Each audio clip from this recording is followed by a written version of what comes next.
It may be the only We shall defend our island, whatever the cost may be. We shall fight on the beaches. We shall fight on the landing grounds. We shall fight on the field.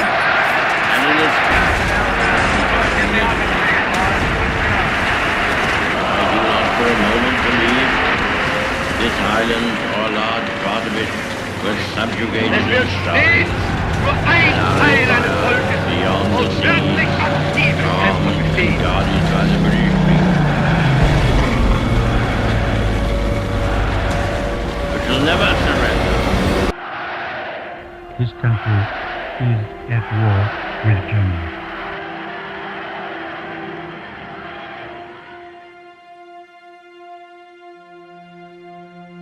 At 7:50 a.m. on the morning of August the 9th, 1945, air raid sirens began to ring out in the Japanese city of Nagasaki. However, a short while later, the sirens rang out again, indicating that there was no danger and people began to climb out of their shelters to carry on about their daily business. Japanese spotters had only sighted 2 US AAF B-29 bombers, not enough for an air raid on a major city, and presumed they were merely on a reconnaissance mission. At 1101 hours, a single bomb was dropped into the city's industrial area. The bomb detonated with the equivalent force of 22,000 sticks of TNT, which resulted in a blast so bright that it was seen by observers over 100 miles away. The fireball generated temperatures in excess of 3,900 degrees centigrade, and generated winds of up to 600 miles per hour that added to the destruction. Exact figures are unclear, but at least 129,000 people were either killed on the day, or would die in the weeks and even years that followed. 6 days after this attack, Japan surrendered to the Allies, bringing to a close the most destructive conflict ever recorded, that ended with the first 2, and so far only, nuclear attacks in history. It was the Second World War.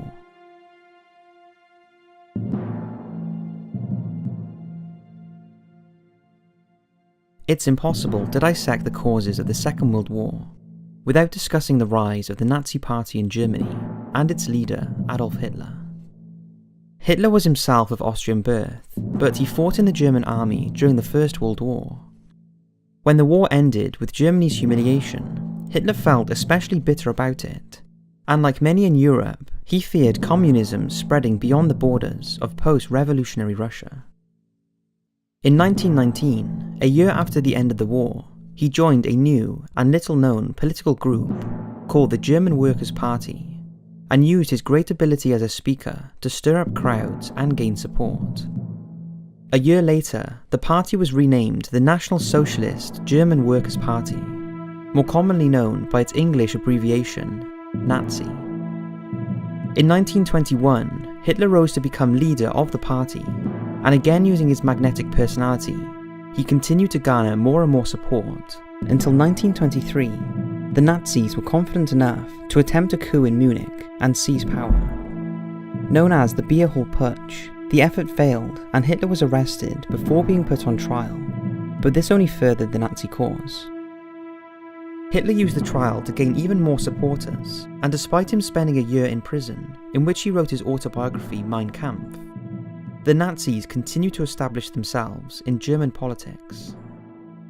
Mein Kampf not only outlined his own story, but it also set about establishing his vision for the future of the German people, and how he believed subversive groups were holding them back from achieving their destiny through measures such as the Treaty of Versailles, which outlined Germany's surrender terms. He specifically identified Jews and communists as being the leaders of this great international conspiracy to keep the German people down after the war, highlighting the harsh conditions imposed on the country by the victorious Allies, such as the dissolution of Germany's empire and armed forces, the loss of territory to newly created countries in the east and France in the west, and having to pay crippling war reparations. The book effectively became the Nazi Bible. By 1933, the Nazi Party had secured enough political support that Hitler legally became Chancellor of Germany. He quickly began passing legislation that would transform Germany into Nazi Germany, and the swastika would symbolise this reinvigorated country.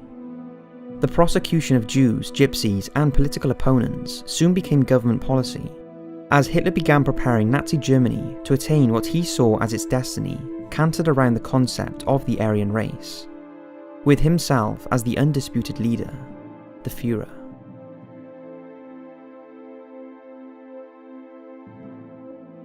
History records that the Second World War began in 1939. However, some historians now argue that it began in 1931 with the Japanese invasion of Manchuria in China. The Japanese deliberately detonated a bomb on a Chinese railway line used by Japanese citizens in order to blame it on Chinese dissidents. This was then used as a pretext to invade the country, and Japan would occupy the land there until liberated by the Allies in 1945. Japanese occupation of Chinese territory was extraordinarily harsh. Rape and murder were widespread and often encouraged by the Japanese leadership. While at Pingfang in northeast China, a military research unit was set up with a special mission.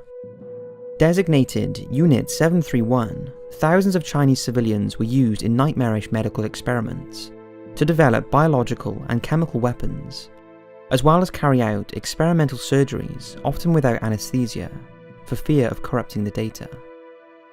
In 1922, Benito Mussolini and his National Fascist Party rose to power in Italy. Very soon, he began reshaping the democratic political landscape of the country into a dictatorship cantered around himself.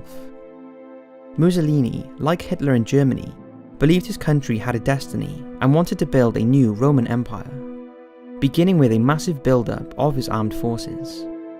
He was not afraid to use them, and proved this when he sent his forces into Abyssinia, modern-day Ethiopia, in 1935 to start the construction of his new empire in Africa. If Manchuria can be considered the first battlefront of World War II, then Abyssinia was the second.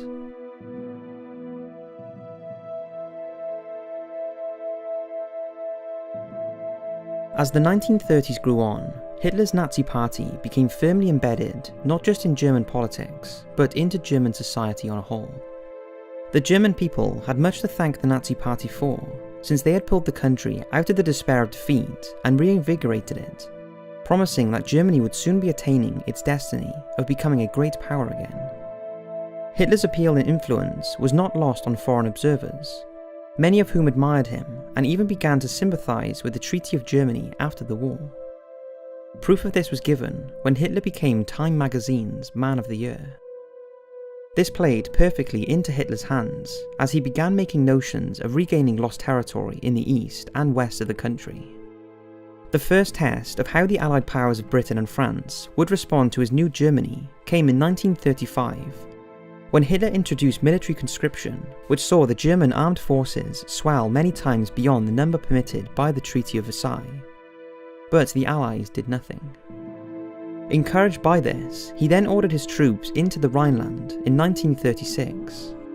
The Rhineland had been demilitarized in 1925 in order to create a safety zone for France, who, along with Belgium, had occupied it for a time due to Germany's inability to pay war reparations. Hitler had given secret orders to his men that should they encounter French military resistance, they were to retreat because Germany was still in no condition to fight a war. Despite protests by France at the Legion of Nations, the precursor to modern-day UN, again they did nothing. In 1937, British Prime Minister Stanley Baldwin stood down and was succeeded by Neville Chamberlain. Meanwhile, Germany continued to rearm and now set their sights on reclaiming the German Sudetenland, which had been absorbed into Czechoslovakia after the war. At the same time, Hitler looked to his own birth country of Austria to become a part of his new Germany, although this was again forbidden by the Versailles Treaty. Austria and Germany had long had an almost symbiotic relationship, and both countries' people viewed the other as cousins. Austria even had its own Nazi party, and in January 1938, they attempted their own putsch, much like Hitler had tried in 1923. The putsch failed, and many leading Austrian Nazis were imprisoned. Hitler's propaganda machine went to work creating a false impression that Austrians were rising up in support of their imprisoned Nazis. And so, on March the 12th, 1938, German troops entered Austrian territory on the pretense of restoring order. Within weeks, the Austrian government was gone, and the country was absorbed into Germany as the province of Ostmark. A vote on joining Germany claims that 99% of the population supported the move, which was known as Anschluss. Having secured his home nation under a Greater Germany, Hitler declared himself as the advocate of all ethnic Germans in Europe, and primarily of those in Sudetenland, making clear his intention to absorb the region into Germany.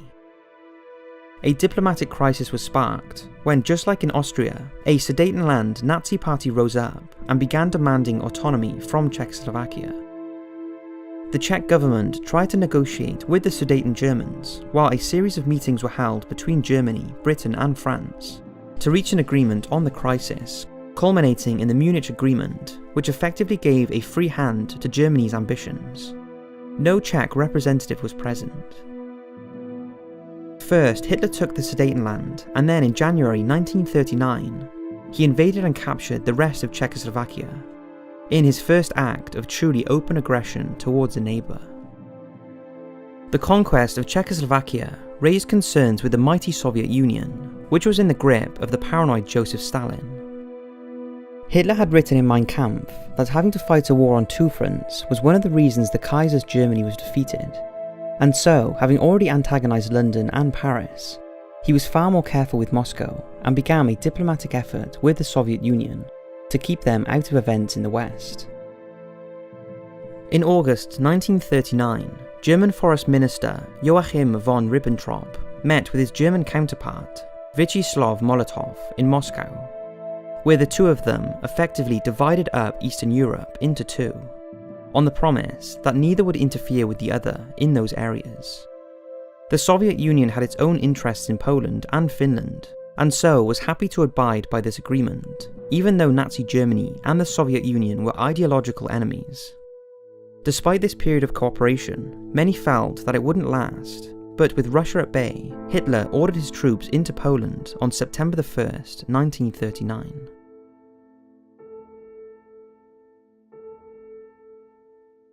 The invasion of Poland was the final straw for Britain and France. There was no justification for the invasion other than to simply capture territory from a foreign land, and so Britain and France delivered an ultimatum to Hitler: withdraw his troops or there would be war. The demand was refused, and on September 3rd, Neville Chamberlain told the British people they were at war with Germany. Unless we heard from them by 11 o'clock that they were prepared at once to withdraw their troops from Poland, a state of war would exist between us.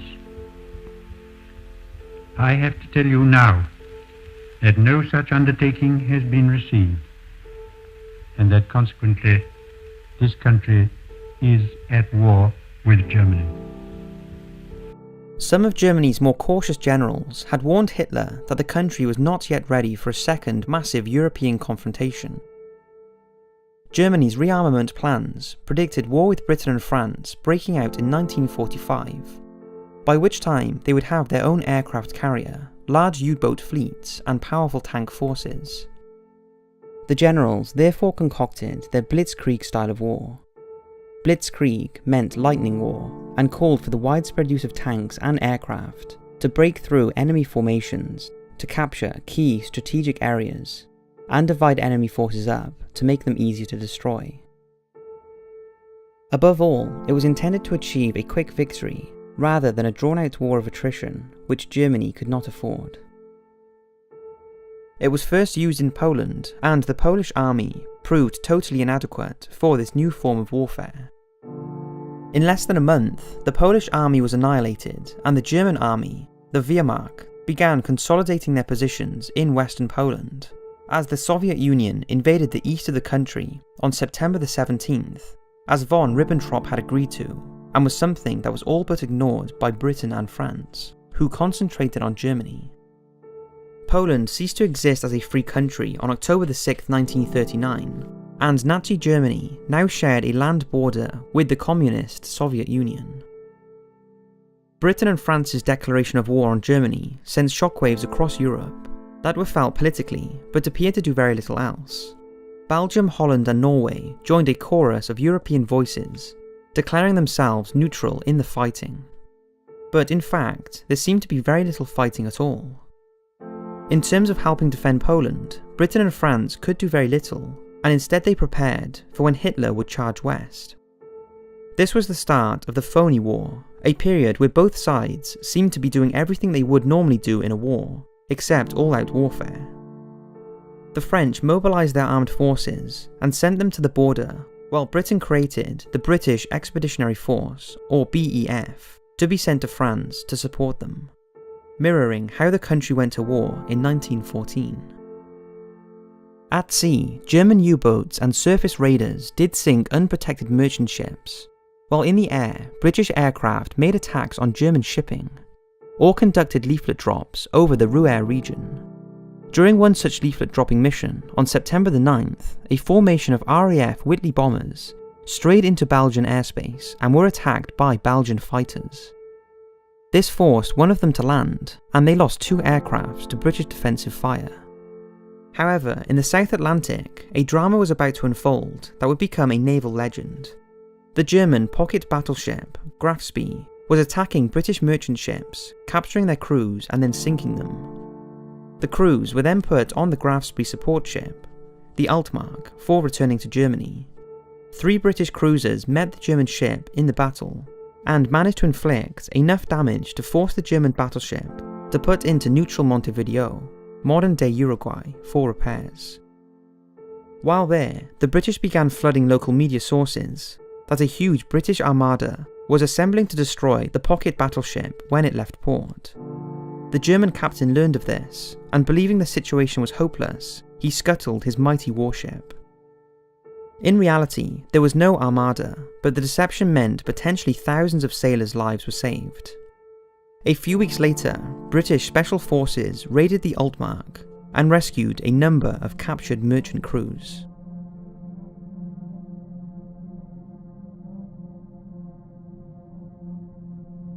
Everyone knew the Phony War couldn't last forever, and it would only be a matter of time before Hitler struck west at France.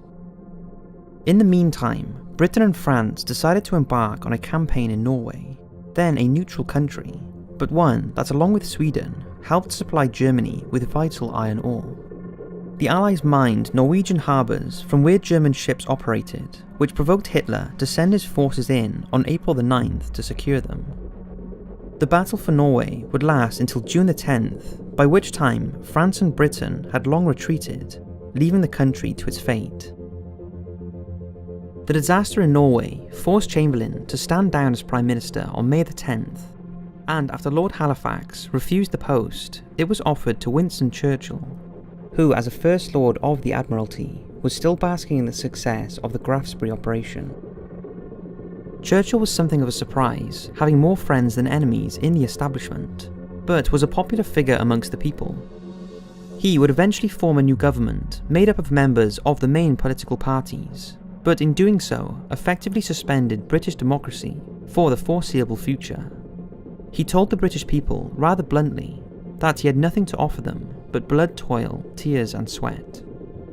Across the Channel, the French had been preparing for another war against Germany for over a decade by constructing the Maginot Line, a series of tough fortifications along the border with Germany. It was designed and constructed in the belief that the war would be reminiscent of the static nature of World War I, but it was fundamentally flawed. It only went as far as north of the Belgian border, and despite popular belief at the time, it was not a continuous fortification, having several gaps where it was believed that nature obstacles such as forests and hills would provide protection. It consumed huge amounts of men and resources, leading some to worry the French were putting all their eggs into one basket, as far as defence was concerned. Hitler looked at the situation and immediately saw what had to be done. He was simply going to bypass it by going through Belgium and Holland. Like the Kaiser before him in 1914, he paid little interest to Belgium's or anyone else's declaration of neutrality if it served his purpose. On May the 10th, 1940, Germany struck west, quickly overrunning Belgium, Luxembourg and the Netherlands, and turning inwards to the heart of France. All the Maginot Line had achieved was to swell the fighting into neighbouring countries and effectively hand even more of Europe to Hitler. The Germans flooded France, making good use of their tanks and air forces despite being outnumbered on paper. Indeed, Germany's tank forces were in many ways technologically inferior to the Allies in 1940, but the Germans had far superior tactics. In the air, the British and French found themselves heavily outclassed by the vaunted German Messerschmitt Bf 109 fighter and sustained heavy losses. But it would be another German plane that would gain notoriety during the Battle for France. The Ju-87 Stuka was a famed dive bomber that could attack tanks and bridges with extraordinary accuracy and potency, striking terror into ground units. Later, the aircraft would be fitted with a siren in its wings that would create a terrifying howl when it entered a dive, making it as much as a psychological weapon as a bomber.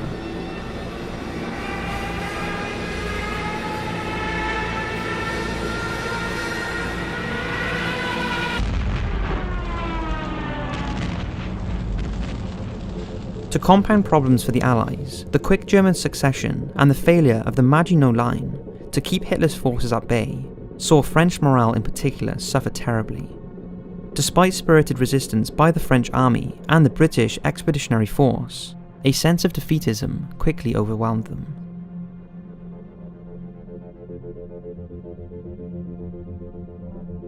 It soon became apparent that France would fall, and so in Britain, plans began to be drawn up to evacuate the BEF back to the British mainland, so they could defend Britain from what now seemed like an inevitable invasion.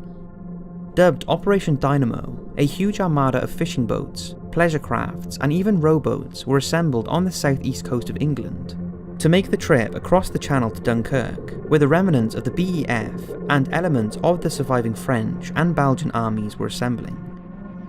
In this small pocket of French coastline, the British and French troops at Dunkirk were surrounded by German troops and waited for either rescue, capture, or death.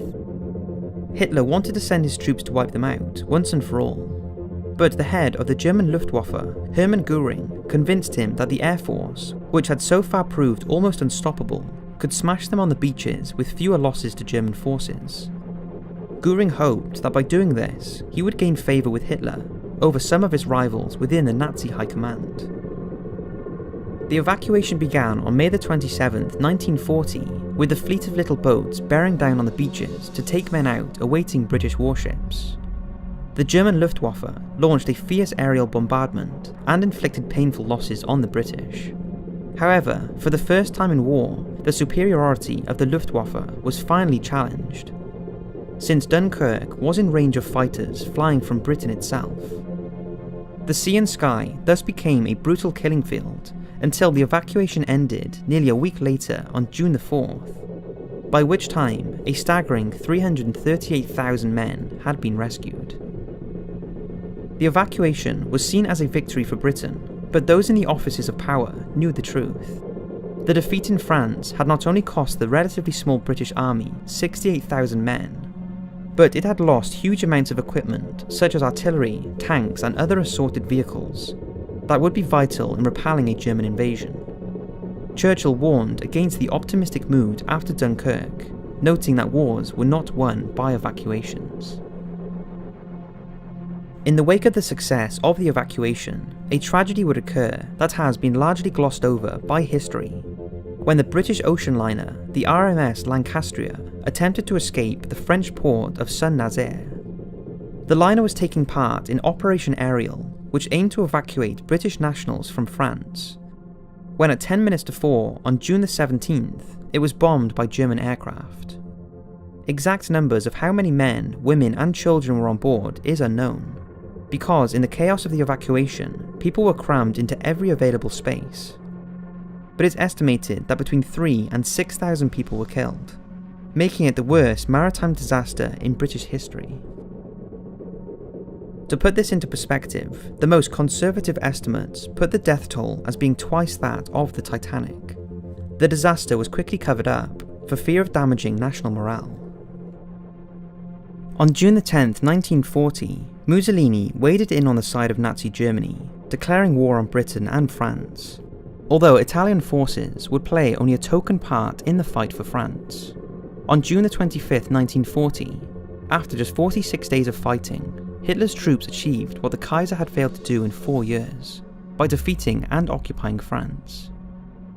France was not wholly occupied by Germany, but instead the country was split in two, with Germany occupying the northern half and the south being ruled by the Vichy French government, who were essentially German puppets.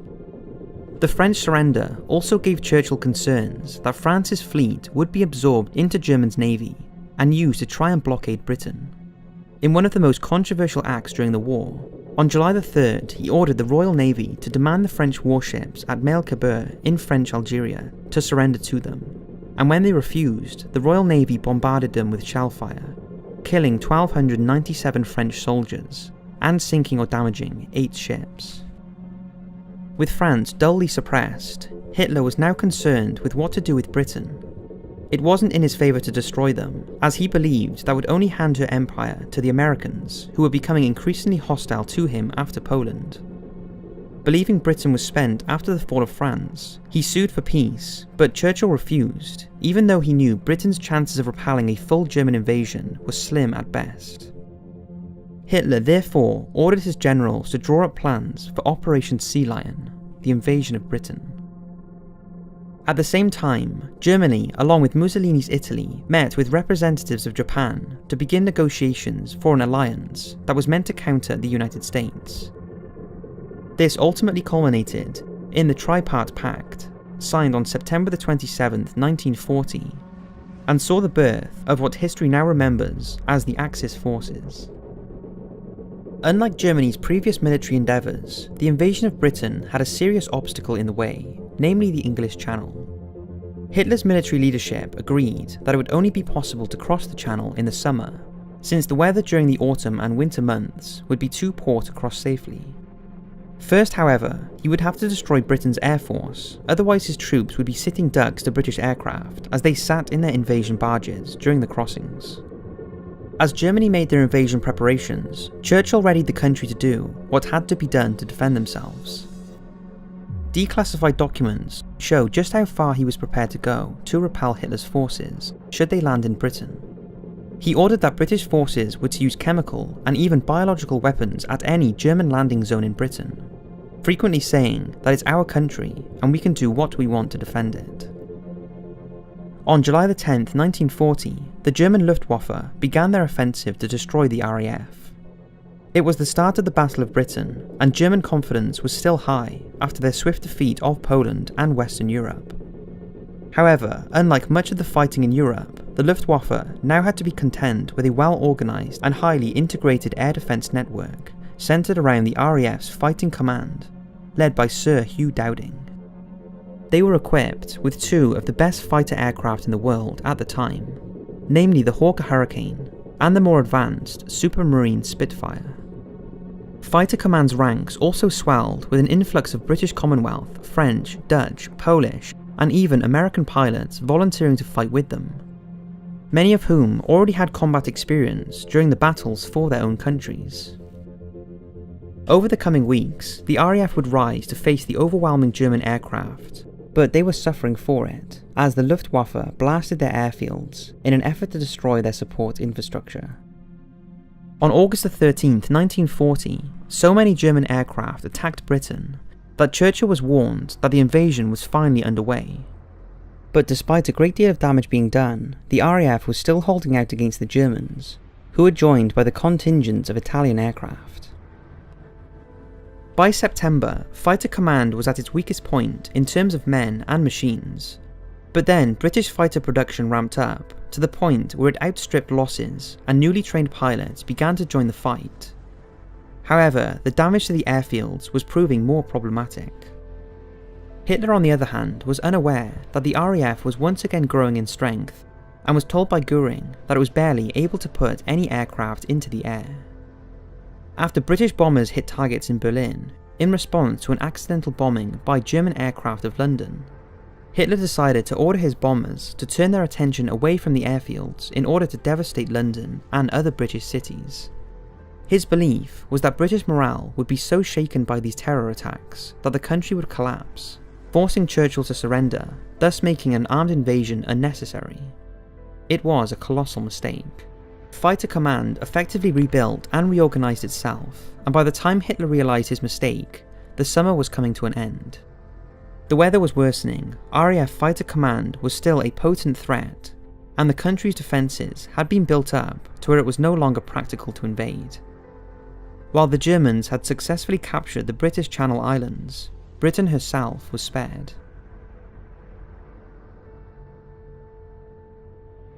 Just as it had been in the First World War, the outbreak of war in Europe again saw the fighting spill over into the territories that European imperial powers held control of elsewhere around the world. Britain and France held territory across Africa, which Italy's Mussolini eyed jealously. And when Italy declared war on Britain and France in support of Germany, it gave him the opportunity to invade those territories from Italian possessions, such as Ethiopia, Somaliland, and most significantly Libya, which bordered British Egypt.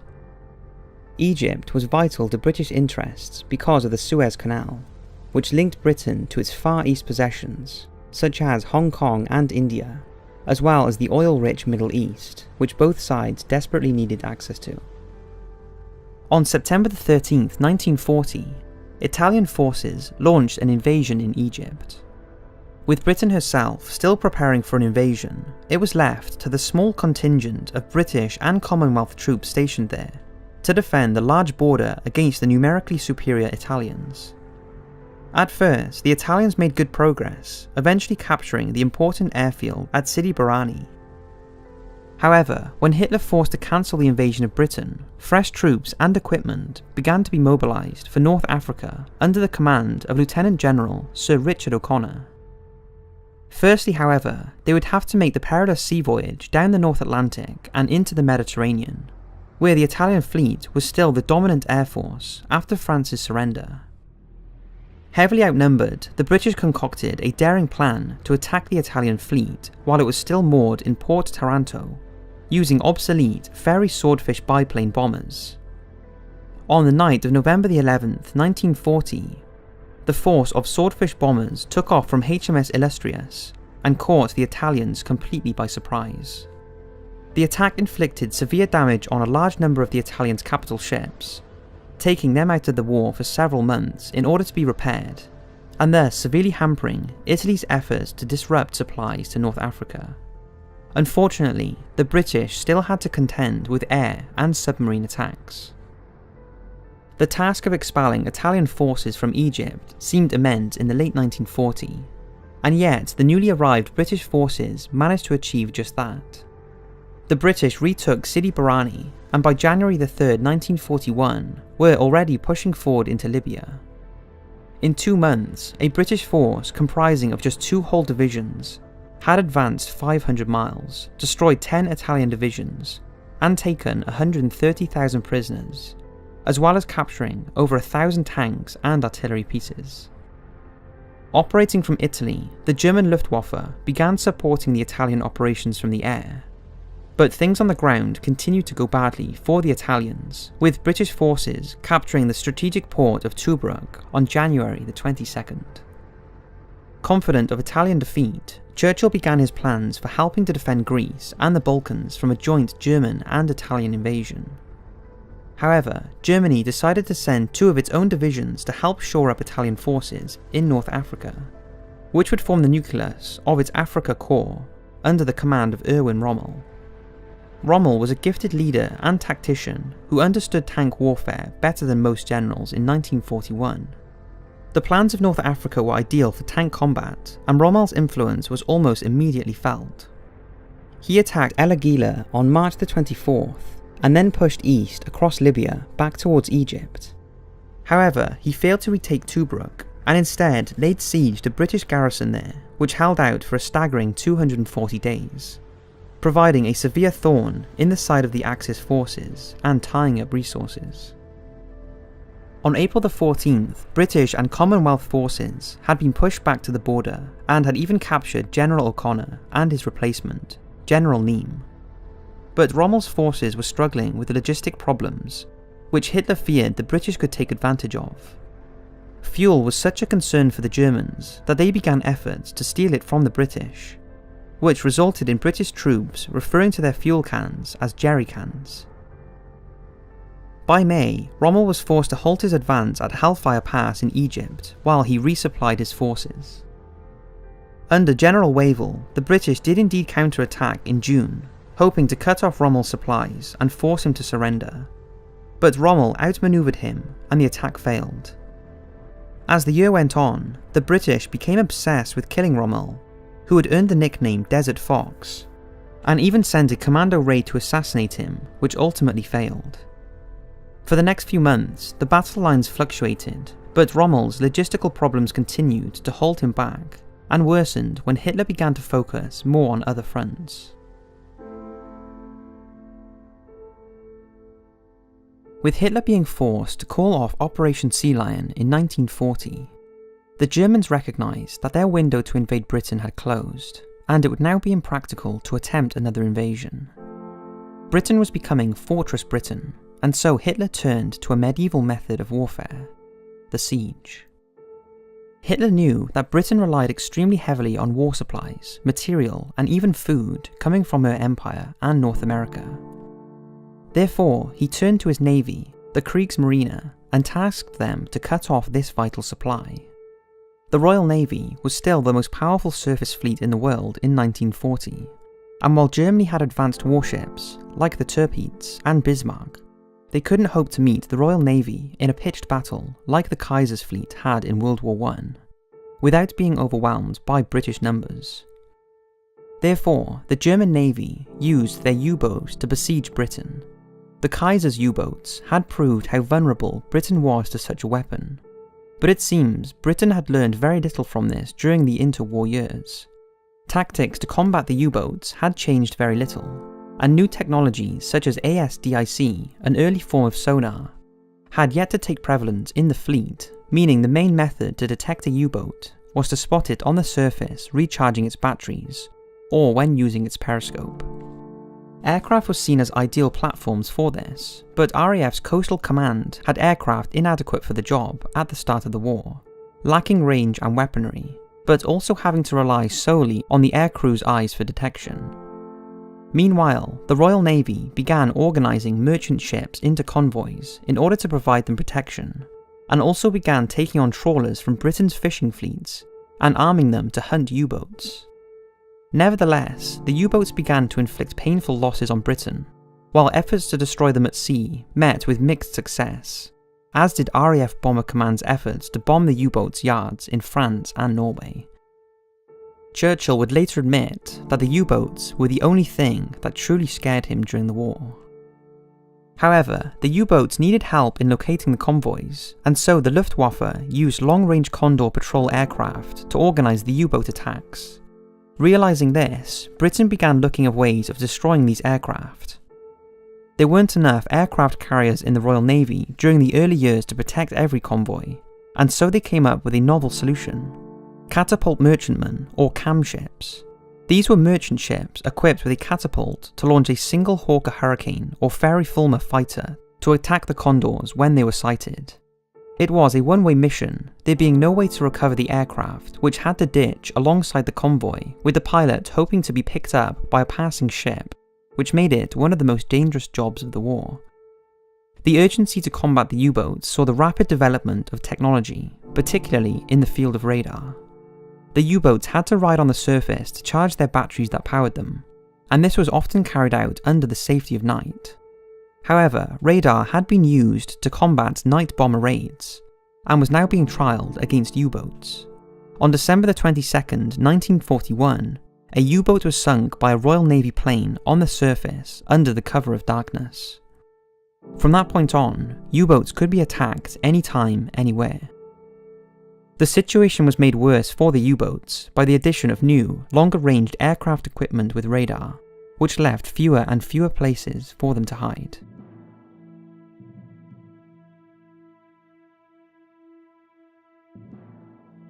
At the same time, Mussolini's Italy opened the North African campaign. His troops also opened up another front, this time against Greece.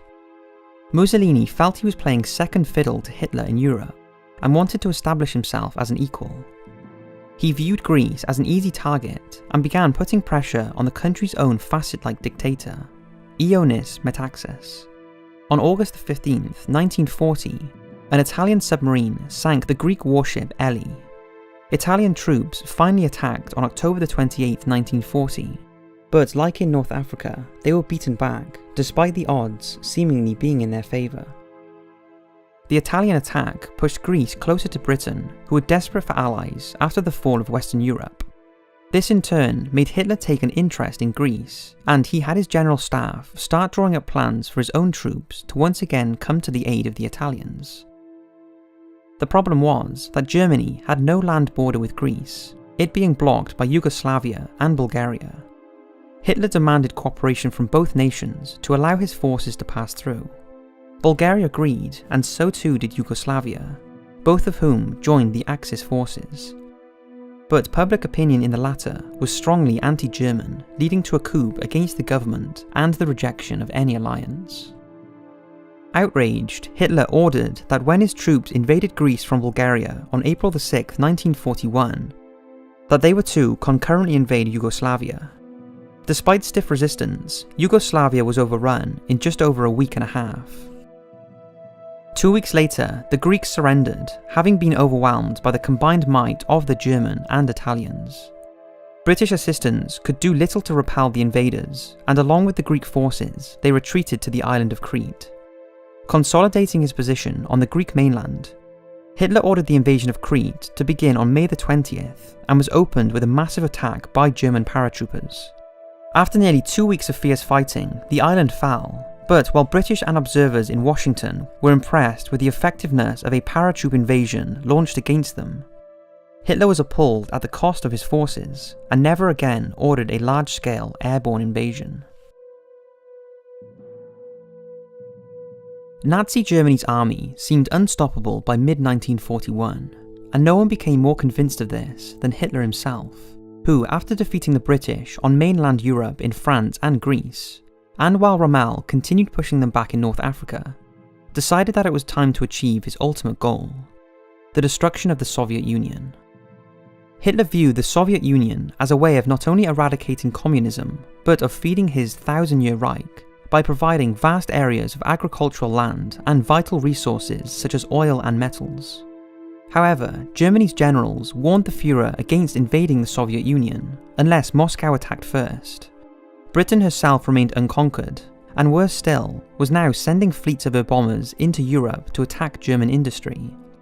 Also, the job of defending British and British Commonwealth forces in Africa required the resources Hitler wanted to commit to fighting the Soviet Union. They believed it was better to send those forces to destroy British resistance in Africa, and then seize British possessions in the Middle East, which would afford them oil, which would starve Britain of her supplies, and eventually help force London to surrender.